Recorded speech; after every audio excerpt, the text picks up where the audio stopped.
The baby is super cute, isn't it? My husband said to me during our visit to the obstetrics and gynecology clinic for a friend's baby shower. Absolutely. The baby looks just like you. Why would the baby look like me? He quickly retorted, and Odessa also laughed and said, "Don't say weird things." The two of them still hadn't realized they were being suspected. I handed them a beautifully wrapped envelope. As soon as they checked the contents, they were so shocked that they couldn't move, their mouths agape. Another person threw a question at them in this difficult situation. The hospital room had already turned into complete chaos. My name is Alicia Johnson. I am a 28-year-old executive secretary at a local company, and my husband, Elliot, is the son of its president and its future president. From the outside, it might seem enviable to marry the future president and to be an executive secretary. However, the worst possible situation occurred for me, who should have been happy. I have a lifelong friend named Odessa. It might sound exaggerated to call someone a lifelong best friend, but in fact, our parents have been best friends since their college days. We are the same age and lived nearby, so we were together from kindergarten through high school. Odessa went to a university in New York, hence we were separated by some distance, but we still kept in touch. After college, we couldn't meet often, but we communicated at least once a month, and we always caught up when Odessa came home to visit. Odessa and I had a relationship like very close sisters. When I started dating Elliot, I consulted with Odessa, and when we decided to get married, Odessa was as happy for me as if it were her own happiness. At the wedding, Elliot laughed and said, "You two really are close," as he saw me crying during Odessa's speech as the representative of our friends. Supported by my loving husband and dear friend, I was filled with happiness.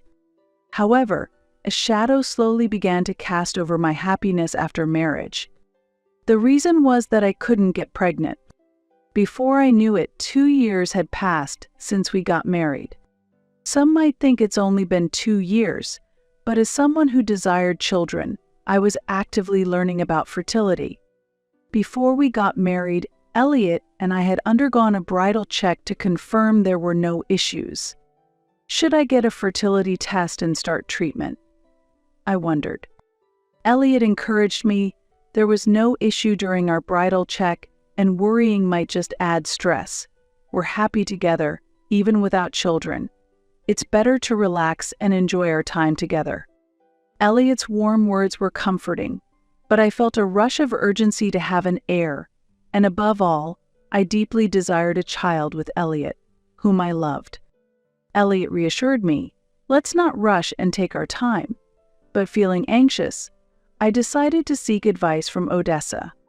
Odessa had lived in New York before but had returned to our hometown shortly after our wedding. While she was in New York, we only met when she visited, but the sociable Odessa quickly got along well with Elliot, and recently they had been enjoying various conversations at our house almost every week. Honestly, infertility is not something easily discussed, but I could open up to Odessa, and she always listened kindly. Still, Odessa advised, don't rush. Elliot also says to take it slow, and worrying too much can have the opposite effect. She was right, of course. Stressing over not being able to conceive only compounded the stress, further hindering pregnancy. I often hear stories of people conceiving the moment they give up on trying, but it's not so easy to sort out one's feelings. A few months later, on a weekend while I was feeling troubled, Elliot had left early for work. When I had a lot of time alone, I often found myself overthinking. Just then, the doorbell rang. "Alicia, are you there? I bet you're brooding over something alone, right? Surprise? I brought a special treat today."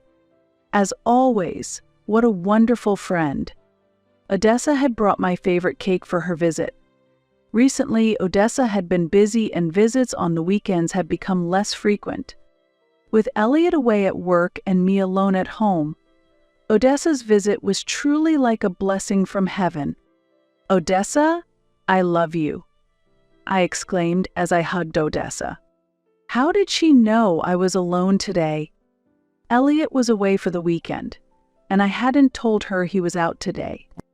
At that moment, I didn't harbor any suspicions. I just enjoyed Odessa's visit. As we chatted about trivial things, Odessa suddenly said, "Actually, I've met someone interesting after a long time." She reported this with a voice filled with joy. "Do you have a boyfriend? What's he like?" My excitement grew too. "No, not a boyfriend, you know." Odessa smiled as if she was hiding something.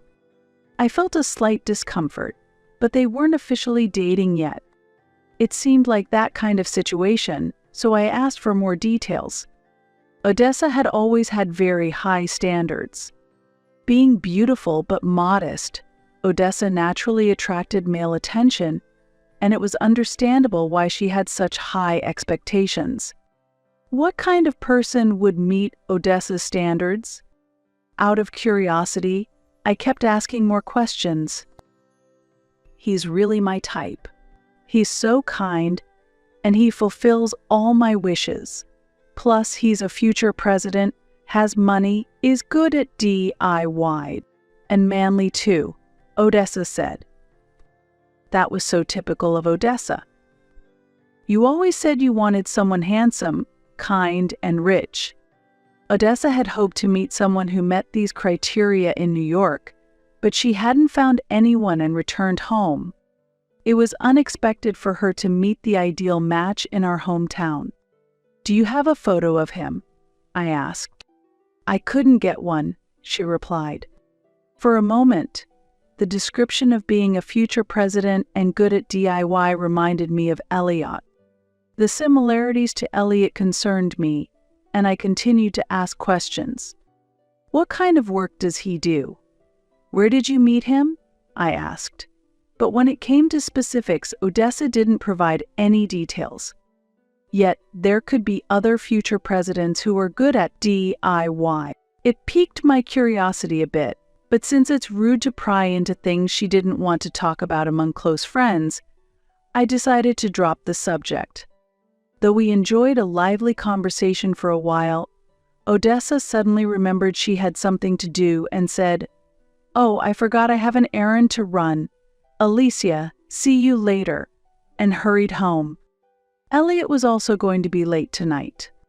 Recently, due to his busy work schedule, Elliot often stayed at a hotel near his office on weekdays and spent most of the weekends away from home on business entertainment. During that time, I was left at home, deep in thought. About 6 months later, Odessa contacted me with important news. What could have happened? In the afternoon, when Odessa visited my home, she looked me in the eyes and said, "Don't be mad, okay? I am actually pregnant." The shocking news came from the unmarried Odessa. Whose child could it be? I was surprised but saw no reason to be angry. Why did Odessa think I would be angry? I smiled and said, "If you're happy, Odessa, then I'm happy too. Congratulations? Are you going to marry him? If you do, let me do the speech?" In response, Odessa looked a bit somber and said, "I'm not thinking about marriage, but he will support me, so it is okay." "So, it's like a common law marriage?" I asked, and Odessa quietly nodded. "What about your parents?" I probed further, and Odessa replied, "Please, keep it a secret from my parents. I'll explain it to them. There might be specific circumstances she can't disclose to others." When I heard she had a boyfriend 6 months ago, I felt she was hiding something, but it seemed best not to delve too deeply. With this in mind, I responded, understood, and only encouraged her by saying, "Have a healthy baby." However, after Odessa left and I was thinking at home, a sinister thought crossed my mind. Could it be that Odessa had an affair with a married man and ended up pregnant as a result? But who could that partner be? Odessa hadn't revealed anything about him, but something suddenly occurred to me. She had previously mentioned that her partner was a future president skilled in DIY. Elliot is also proficient in DIY, often making furniture to his liking for our home. Although he's been too busy with work lately to engage in such activities, we still cherish the furniture he made at the beginning of our marriage. Could it be that Elliot is Odessa's partner? That can't be possible. I trust that neither Odessa nor Elliot would betray me. However, once I start doubting, it's hard to stop these thoughts. Looking back, Odessa returned to our hometown around the time she became close to Elliot, and it coincides with when Elliot started staying away from home due to work, and when Odessa stopped visiting our house. Is this just my imagination? It must be just in my mind. It's unthinkable that Elliot and Odessa could be involved. To dispel these doubts, I decided to hire a detective to investigate if there was an affair. I couldn't believe I was doing this, but if things remained unclear, it would always nag at me. I thought if the detective found nothing between Elliot and Odessa, I could wholeheartedly celebrate Odessa's pregnancy. However, it turned out to be a mistake. A few weeks later, I received the report from the detective. The results clearly showed that Elliot and Odessa were having an affair, and it was highly likely that the child Odessa was pregnant with was Elliot's. Faced with the detective's report and decisive photographic evidence, I was at a loss for words. My suspicions turned into certainty, and I was shocked by the reality. The pain of being betrayed by my beloved husband and best friend soon turned into anger, and I thought I could never forgive them. However, considering that Odessa was pregnant made me hesitate to take any action. I decided to wait until Odessa gave birth and then confront them both. Finally, I received the news that Odessa had delivered her baby. Neither Elliot nor Odessa could have dreamed that I was aware of their affair. Upon receiving the happy news of the birth from Odessa, I began planning a congratulatory visit. When Elliot returned from work, I casually brought up the news. Odessa had her baby, I told him, and he responded, "Really? That's wonderful." Despite the fact that I hadn't told Elliot about Odessa's pregnancy, he reacted as if he already knew, surprisingly calm. "Did you know Odessa was pregnant?" I asked. No, what are you talking about?" he replied, but his reaction was clearly flustered. I decided to leave that conversation there and suggested, "Let us go congratulate her this weekend. Will you come with me?" "Me too?" Elliot asked. "Yes, it has been a while. Both you and Odessa have been busy, and it has been almost a year since you saw each other," I said. "Oh, right. It has been that long already." Elliot's expression changed, and his eyes darted around. They say people often look up to the right when they lie, so maybe I could enjoy watching his reactions a little longer. But if anything more comes to light, it might make all my efforts futile. Then the day of the celebration arrived. I took Elliot with me to the maternity ward where Odessa was admitted. "Odessa, congratulations for real," I said. "Alicia, thank you," Odessa responded. In the hospital room, Elliot, who had been fidgeting behind us, also joined in. "Odessa, it has been a while. Congratulations." "Ah, thank you, Elliot."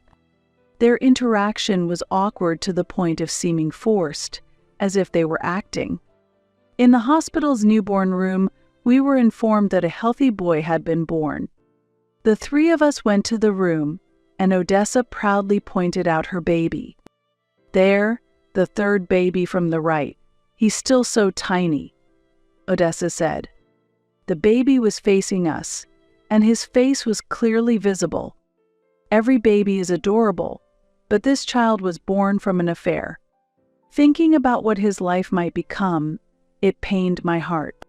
Should I step back silently, doing nothing, or should I take some action? However, if I do nothing, nothing will change between these two. As unfortunate as it is for this baby, a proper resolution is necessary.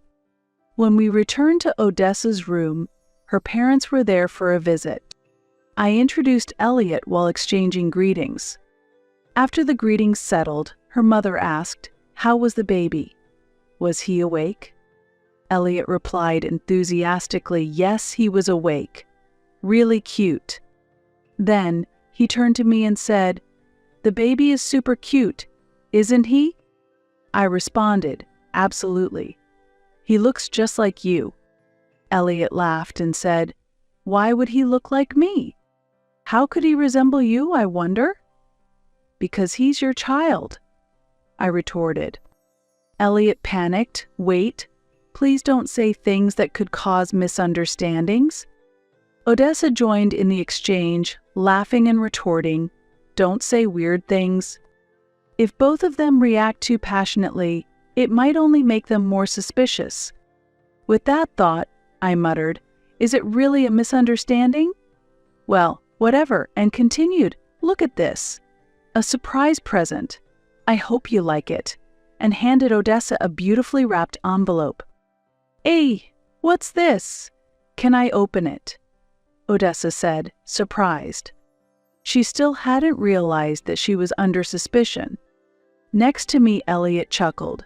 "When did you prepare this?" As Odessa opened the envelope and looked inside, she was speechless, her expression frozen in shock. "What's wrong?" I asked as Odessa opened and closed her mouth without making a sound. Elliot, curious about her reaction, peered into the envelope and lost his voice with a stunned Seeing Odessa and Elliot's reactions, her parents also became concerned and asked me what happened. "Alicia, what did you give her?" I took the envelope from Odessa and said, "Are you ready to see this? It's not pleasant," and handed it to her mother. As her mother was about to open the envelope, Odessa shouted, "Wait! Don't look! What is this?" her mother exclaimed. Then, looking into the envelope, she stared at Elliot and said, "This is..." The surprise present I had given to Odessa was the photographic evidence of her affair with Elliot, provided by the detective. The photos clearly showed Elliot's face, leaving no room for doubt. "Are you Alicia's husband?" her mother asked Elliot, seeking confirmation. Elliot looked down, unable to respond. At that moment, an angry voice from her father echoed in the room. "Silence solves nothing. Say something." Odessa and Elliot trembled under the force of his voice.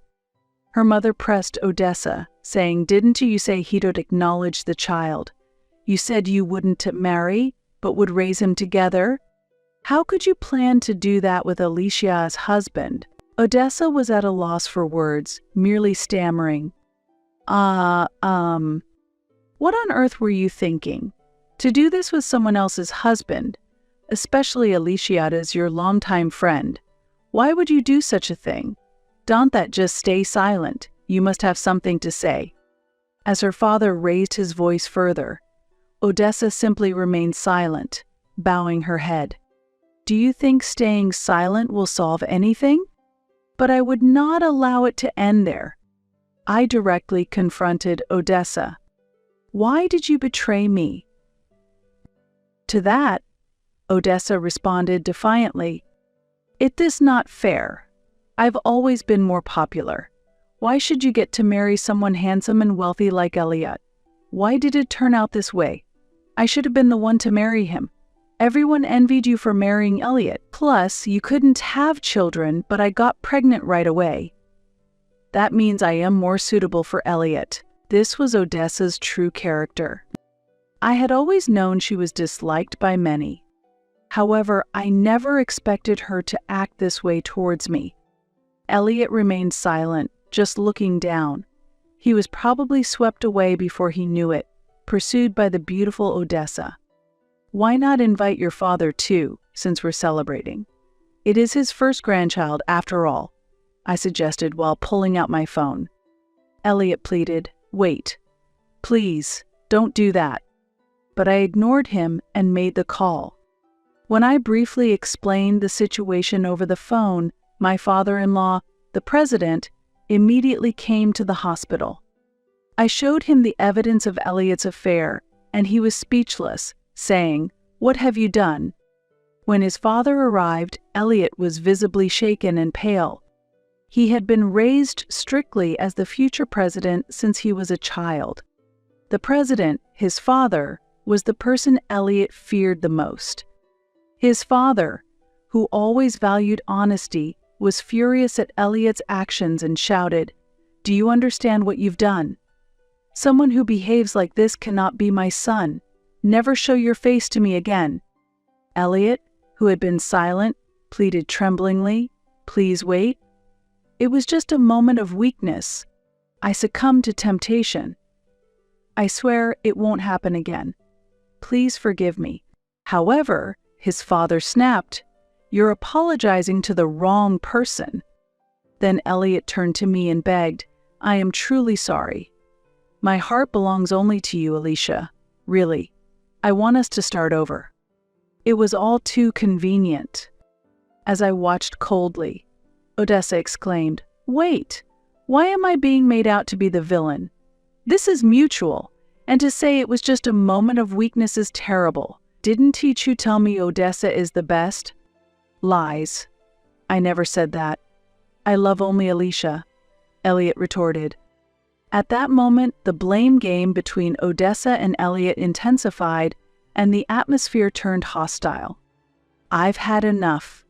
Be quiet," Elliot's father shouted, and both were too frightened to move. "Elliot, you are leaving the company.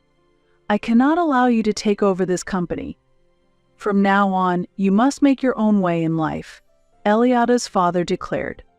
Following his declaration, Odessa's father also spoke gravely. "Odessa, I can't support you anymore. Leave the house." Upon receiving this disownment from her parents, both were completely isolated. Disgusted by the scene, I declared to them, "I will file for divorce and take my share of the property. After that, you two can be happy together." However, Elliot desperately pleaded, "Wait, Alicia. Forgive me, let this start over, shall we?" "No. Every time I see you, I'm reminded of both of you. Never appear before me again. If I am cornered, I will call the police." "Father-in-law, that's acceptable, right?" I asked him for confirmation. He immediately responded, "Of course. Please proceed as you wish, Alicia. I am truly sorry." Hearing this, I pulled out the divorce papers right there and made the sobbing Elliot sign them. Afterwards, I bid my farewell to Odessa's parents and left the hospital room alone. The divorce was completed without issue, and Elliot paid me a lump sum for the property division. Ultimately, the conflict between Odessa and Elliot escalated from an argument in the hospital room to a fierce quarrel, and despite having a child, they ended up separating. Presumably, Odessa decided to cut ties with Elliot because he lost his position as the future president. The child was ultimately taken in by Odessa's parents, and both economically distressed and driven out of their home, Odessa and Elliot exhausted their savings paying alimony and are now desperately working to make ends meet. I also contemplated resigning, but Elliot's father told me, "If you don't mind, I would like you to continue working with me," and ultimately, I continued as his secretary. While some in the office gossip, the majority of my colleagues encourage me, saying life is still ahead, and have started reaching out to foster new connections. I never imagined I would lose both my husband and best friend at the same time, but life is filled with unpredictable events. I will continue to walk the righteous path and live with integrity.